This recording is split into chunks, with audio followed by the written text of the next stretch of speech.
O ser humano, através das relações entre os semelhantes e com a natureza, criou diferentes formas de se expressar. O jogo é uma dessas expressões e, historicamente, esteve presente na vida das pessoas, nos diferentes grupos sociais, idades e gêneros, sendo atribuídos sentidos e significados consoantes à cultura dos mesmos.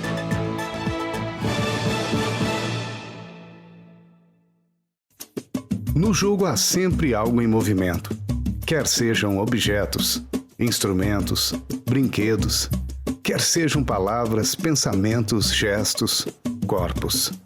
No jogo apresenta-se tanto a esfera material quanto simbólica, tanto concreto quanto imaginário, que configuram, caracterizam e permitem a ocorrência do jogo. É dentro desse panorama que aconteceu de 23 a 25 de outubro de 2015, a terceira edição do Encontro Pan-Americano de Jogos e Esportes Autóctones e Tradicionais, em Palmas, Tocantins, primeira vez tendo o Brasil como sede. O encontro reuniu representantes de um movimento mundial organizado via associações nacionais e continentais que congrega jogadores, pesquisadores, professores, museus, artesãos, artistas que objetivam reconhecer, investigar e difundir os jogos tradicionais dos diferentes povos como manifestações vivas e como patrimônio material e imaterial da humanidade. Os jogos tradicionais se constituem como manifestação cultural dos povos, que permanece no tempo por conta da oralidade, temporalidade, onde a geografia, o próprio trabalho dos povos tem a sua importância e se apresenta dentro dos jogos tradicionais. E o que pensamos hoje é que são manifestações vivas, existentes nas ruas, nas festas desses povos. Na verdade, o que hoje eu acredito que seja necessário é um olhar diferenciado, um olhar muito especial para essas manifestações lúdicas, né, dos diferentes povos, dos diferentes grupos sociais. E um olhar também dos órgãos públicos e outras entidades, né, para investimentos nesse tema, que é um tema central na vida de toda a sociedade. Os jogos tradicionais e autóctones adornam o cotidiano dos povos com movimento, encanto, magia, incerteza e adaptabilidade.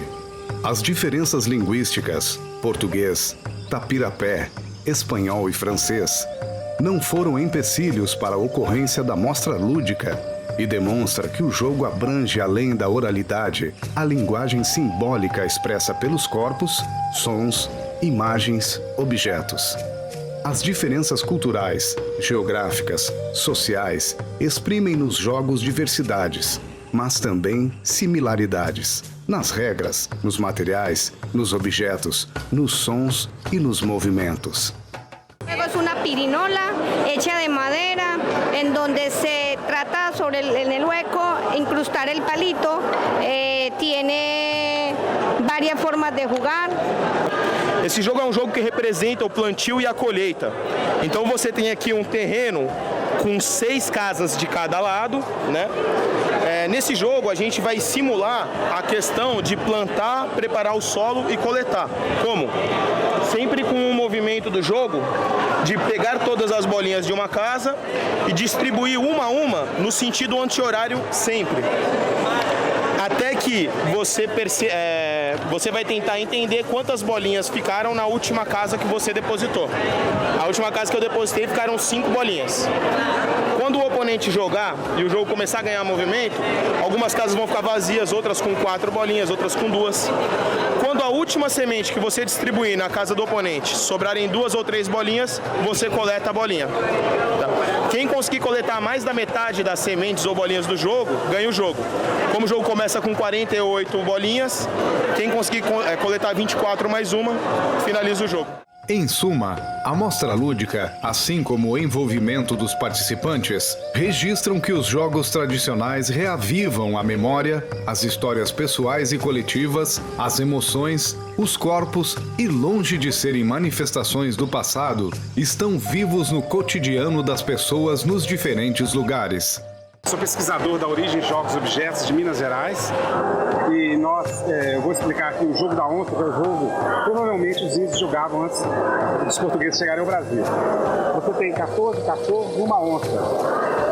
A onça mostra qualquer casa adjacente, os cachorros vão tentar avançar para encurralar a onça. Mas se a onça conseguir saltar o cachorro, ela captura, certo? Então não pode ser tão simples. Você tem que mover para cá, a onça vem para cá. Eu movo para cá, a onça vem para cá.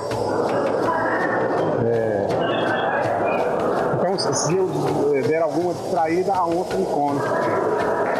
O objetivo da onça é comer 5 cachorros. O objetivo dos cachorros é deixar a onça sem movimento. Ou seja, encurralar a onça.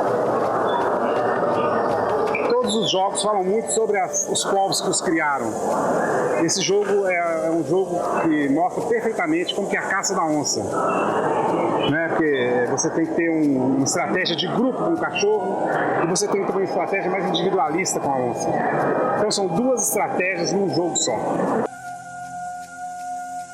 Eu sou Anselmo Gomes, eu sou da Associação Brasileira de Ioiô. E a Associação Brasileira de Ioiô, ela tem já 13 anos, desde 2002.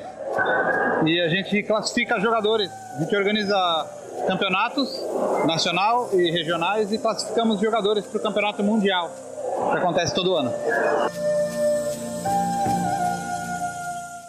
E eu represento o laboratório que coordeno, que é o Laboratório de Estudos e Pesquisas em Corporeidade, Cultura e Educação, que tem como pivô de todas as pesquisas o jogo, entendendo o jogo pela vertente da antropologia cultural e da psicologia da aprendizagem, para mostrar a relevância do jogo, especialmente os jogos tradicionais, a complexidade de aprendizagem que é exigida nesses jogos tradicionais e o quanto essas brincadeiras estão impressas na nossa cultura.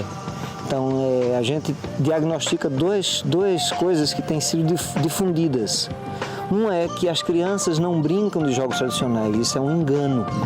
Todas as pesquisas que a gente tem feito têm mostrado o quanto as crianças continuam brincando com os jogos tradicionais. E a segunda é que aquelas crianças que não brincam, que estão mais nos jogos virtuais, não se interessariam pelos jogos tradicionais, é um outro engano. Todas as pesquisas que a gente tem feito, a gente propõe oficinas para as crianças e muitas delas de diferentes classes sociais e todas se interessam, ficam extremamente empolgadas na realização da confecção de brinquedos e na prática dos jogos tradicionais. A reunião com os participantes brasileiros, que contou com a presença de diferentes representantes de universidades, grupos de pesquisa, museus, associações e coletivos organizados em torno dos jogos tradicionais e autóctones, valorizou a cultura local e apresentou elementos da cultura e tradição de cada povo.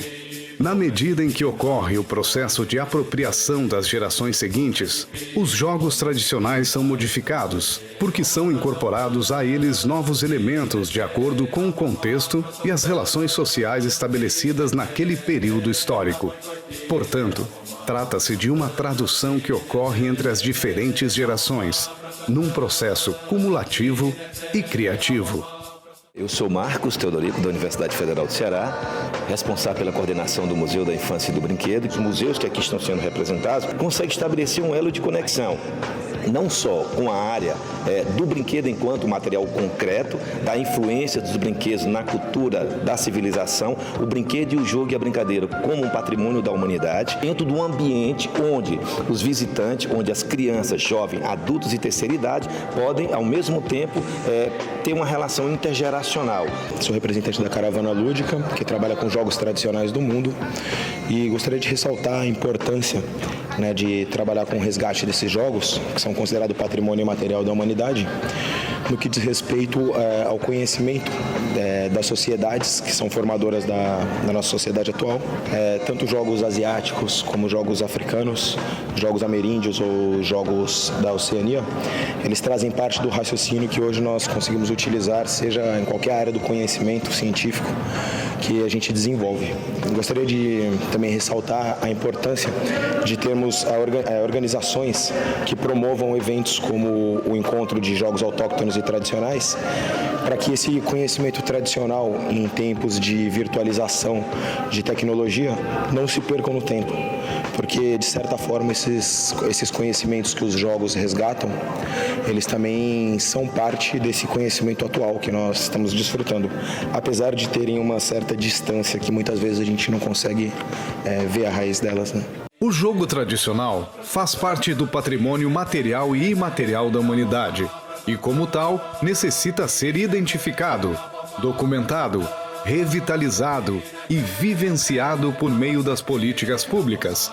Nesse sentido, no Brasil, um longo caminho necessita ser realizado. Na Assembleia do Conselho Administrativo da Associação Pan-Americana de Jogos e Esportes Autóctones e Tradicionais, foi elaborada a Carta de Palmas, com as recomendações do grupo para incentivar nos países a produção e sistematização desse patrimônio cultural.